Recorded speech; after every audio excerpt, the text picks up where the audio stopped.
Ces nouveaux activistes américains, ils ont plusieurs choses en commun. La première, c'est d'être relativement jeunes. Ils sont nés dans les années 80, 90, parfois au début des années 2000. Et la deuxième particularité, c'est qu'ils ont finalement connu toutes les crises. D'abord, ils ont très peu connu l'espoir en politique, c'est-à-dire que leur génération a été marquée par une succession de crises auxquelles les dirigeants états-uniens, en l'occurrence, n'ont pas apporté de réponse et qui les plongent donc dans une volonté de s'engager décuplée. Et ces crises, elles sont multiples. C'est la crise économique, la crise financière de 2008 par exemple, la crise du logement, c'est la crise de la dette aux États-Unis et bien évidemment la crise climatique.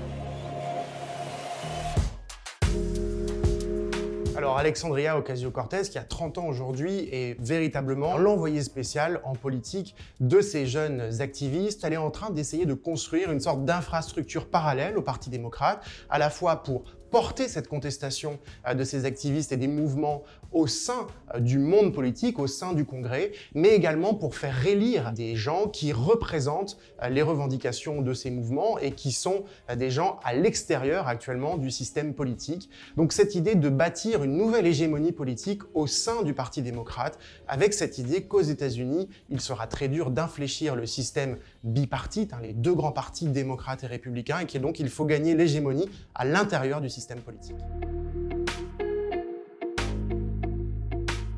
Alors la viralité est extrêmement présente dans les techniques de mobilisation et d'action des différents activistes de cette nouvelle génération. Ils l'utilisent pour faire en effet des contenus qu'on pourrait qualifier d'éducation populaire. Par exemple, les activistes du mouvement Sunrise, un mouvement de jeunes écologistes assez proches d'Alexandria Ocasio-Cortez, font régulièrement des vidéos sur la catastrophe climatique pour mobiliser les jeunes Américains. Mais ils ont aussi conscience que l'utilisation des réseaux sociaux ne remplacera pas la mobilisation concrète et ça implique les corps, ça implique la mobilisation des uns et des autres dans l'espace public et pas seulement sur les réseaux sociaux.